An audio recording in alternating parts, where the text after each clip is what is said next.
नमस्कार, आप देख रहे हैं चार का वार, साथ में आपके शिखा ठाकुर। चार के बाद में सबसे पहले जिक्र प्रधानमंत्री मोदी की। पीएम मोदी ने पीएम जनमन योजना के तहत प्रधानमंत्री आवास योजना ग्रामीण के 1 लाख लाभार्थियों को पहली किस्त जारी की है। पीएम ने इस दौरान योजना के लाभार्थियों से भी बातचीत की। डिटेल में पूरी खबर आपको बताएंगे, लेकिन अगली बड़ी खबर के लिए प्रीति का रुख करते हैं। दूसरी बड़ी खबर आपको बता देते हैं। बीएसपी सुप्रीमो मायावती से जुड़ी हुई एक खबर है। मायावती ने अपने जन्मदिन के मौके पर प्रेस कॉन्फ्रेंस की और कहा कि वे राजनीति से संन्यास लेने वाली नहीं हैं। साथ ही कहा कि किसी भी दल के साथ गठबंधन भी नहीं करेंगी और अकेले ही चुनाव लड़ेंगी। समाजवादी पार्टी पर भी जमकर निशाना साधा। तीसरी बड़ी खबर आपको साक्षी बताएंगे। तो देखिए, तीसरी बड़ी खबर आर्मी डे से संबंधित। आर्मी डे आज है और आज इस बीच सेना दिवस के रूप में आज का दिन मनाया जाता है। लखनऊ में सेना दिवस मनाया गया। इस मौके पर रक्षा मंत्री राजनाथ सिंह और आर्मी चीफ मनोज पांडे मौजूद रहे। साथ ही प्रधानमंत्री नरेंद्र मोदी ने भी ऑडियो संदेश के जरिए सबको बधाई दी। लेकिन इससे पहले रुक करेंगे चौथी बड़ी खबर का आयुष के साथ। और चौथी खबर मकर संक्रांति से जुड़ी हुई। आज देश भर में मकर संक्रांति का पर्व मनाया जा रहा है। मुहूर्त सुबह के 7:30 से आकर शाम 7:30 तक है। लोगों ने नदियों में आस्था की डुबकी लगाई। वहीं पटना में सीएम नीतीश कुमार ने राबड़ी आवास पर पहुंचकर खिचड़ी पार्टी की और खिचड़ी खाई। इस खबर पर विस्तार से देंगे जानकारी, लेकिन उससे पहले एक बड़ी खबर आपको बताएंगे शिखा ठाकुर। तो चलिए चार के वार की करते हैं शुरुआत। 2024 लोकसभा चुनाव से पहले प्रधानमंत्री मोदी ने आदिवासियों को एक बड़ी सौगात दी। वर्चुअली जुड़ करके प्रधानमंत्री जनमन के लाभार्थियों से संवाद करते नजर आए। इस पर आपको एक खास रिपोर्ट हमारी दिखाते हैं।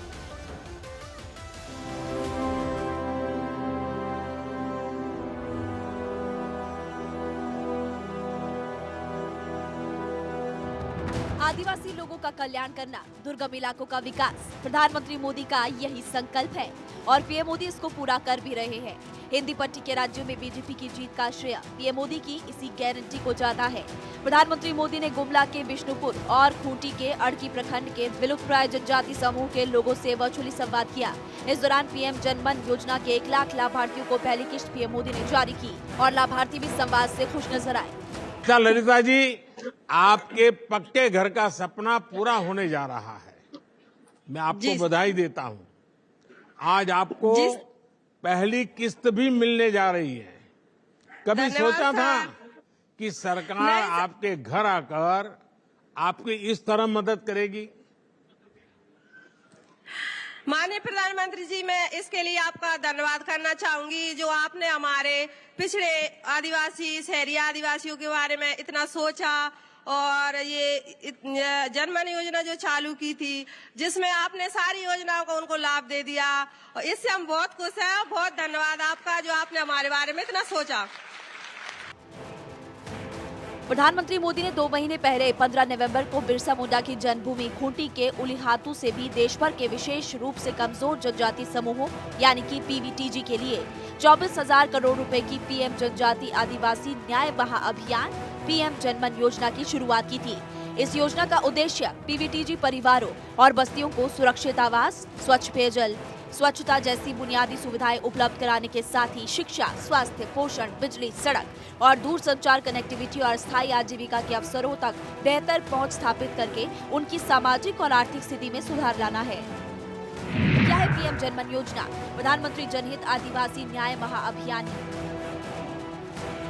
15 नवंबर 2023 को पीएम जनमन योजना लॉन्च हुई थी। वित्त मंत्री निर्मला सीतारमण ने बजट में घोषणा भी की थी। विशेष रूप से कमजोर जनजाति समूह के लिए योजना है।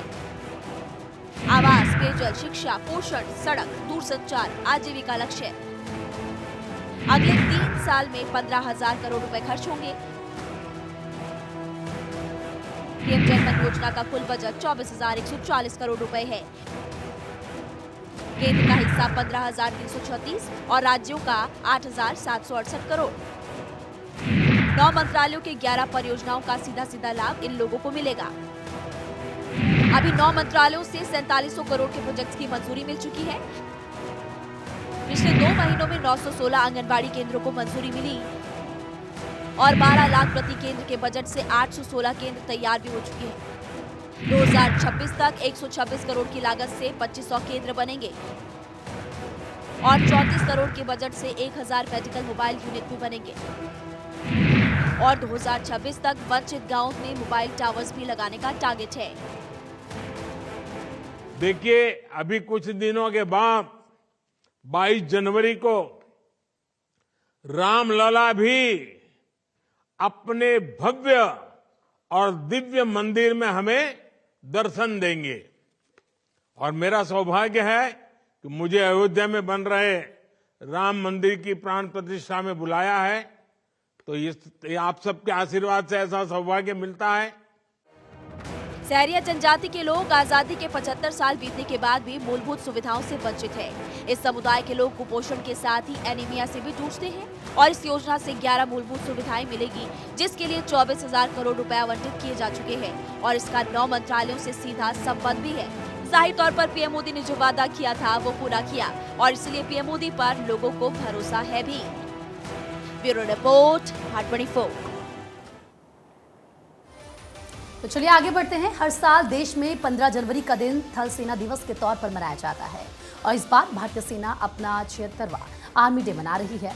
आज का दिन इंडियन आर्मी के जज्बे, बहादुरी, शौर्य और अदम्य साहस को सलाम करने का दिन है। युद्ध हो, देश में किसी बड़ी त्रासदी के आने के बाद रेस्क्यू करना हो या आपातकाल स्थिति में जल्द से जल्द जरूरतमंद लोगों के पास मदद पहुंचाना हो, इंडियन आर्मी हर जगह मुस्तैदी के साथ काम करती है। इस मौके पर पीएम मोदी से लेकर सीडीएस और जनरल मनोज पांडे ने आर्मी डे की शुभकामनाएं भी दी हैं। इस क्रम में दिए जाने वाले सम्मानों में अवध तहां पहली बार मैं गया था जहां राम निवास, यानी जहां राम है वहीं अयोध्या है। मेरे लिए जहां मेरी भारतीय सेना है, जहां मेरे देश के सुरक्षा बल के जवान तैनात हैं, वो स्थान किसी भी मंदिर से कम नहीं।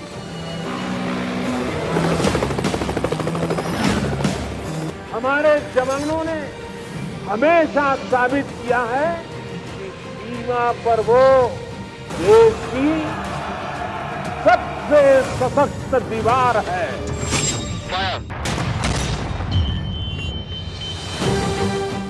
भारत की सेना और सुरक्षा बलों का राष्ट्र निर्माण में निरंतर योगदान रहा है।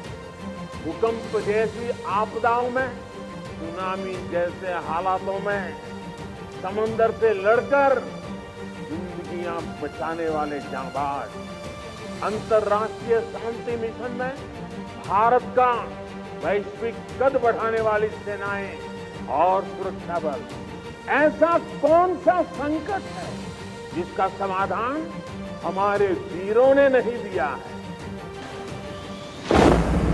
हमें गर्व है हमारी सेनाओं पर, हमें गर्व है हमारे सुरक्षा बलों पर, हमें गर्व है हमारे जवानों पर, हमें गर्व है आप सभी पर। आसन्न मृत्यु के सीने पर जो सिंहनाद करते हैं, मर जाता है काल स्वयं, पर वे वीर नहीं मरते।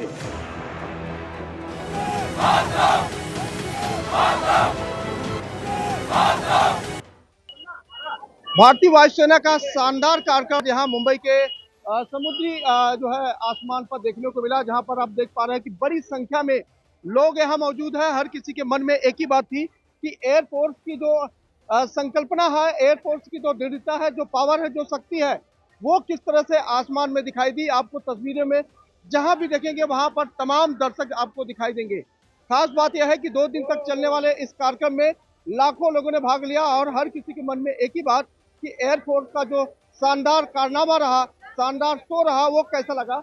हम आपसे बात करेंगे। सर, किस तरह का एयर शो रहा?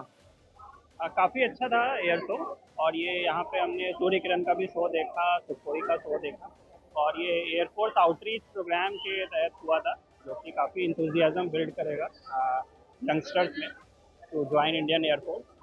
तो ये काफ़ी अच्छा रहा, हमें काफ़ी एक्साइटमेंट थी। हम लोग आ गए थे लगभग 11 बजे से यहाँ पे, और सबके साथ एक मिलजुल करके ऐसा शो देखना मुंबई में, जो कि 20 ईयर्स के बाद हो रहा है, तो काफ़ी बढ़िया था। ऐसा शो होते रहना चाहिए। कैसा लगा आपको? बहुत अच्छा, एक्साइटिंग और लाइक वंडरफुल था। जस्ट शब्द ही नहीं डिस्क्राइब करने के लिए कैसा था। बहुत अच्छा था, बहुत अच्छा था। तो हर किसी के मन में एक ही बात कि बहुत बेहतरीन शो जो है वायुसेना द्वारा किया गया। भारतीय वायुसेना का एक शानदार प्रदर्शन यहाँ 2 दिन तक दिखाया गया, जिसमें लाखों लोगों ने भाग लिया। कैमरा पर्सन रमेश के साथ सोनी, भारत 24 मुंबई। वर्ष 2019 के बाद मकर संक्रांति के मौके पर बिहार के पूर्व सीएम राबड़ी देवी के आवास पर चूड़ा दही भोज का आयोजन किया गया। इस बीच मुख्यमंत्री नीतीश कुमार भी दही चूड़ा भोजन में शामिल होने के लिए पहुंचे। उनके साथ मंत्री विजय चौधरी भी राबड़ी लालू आवास पर पहुंचे। इस भोज में मंत्री रत्नेश सदा भी शामिल हुए। महागठबंधन के कई बड़े नेताओं के अलावा उप मुख्यमंत्री तेजस्वी यादव, पूर्व सीएम लालू प्रसाद यादव और आरजेडी के कई वरिष्ठ नेताओं ने वर्तमान सियासी हालात पर भी चर्चा की। तस्वीरें फिलहाल आप देख रहे हैं। मकर संक्रांति के मौके पर दही चूड़ा का यहां पर आयोजन किया गया।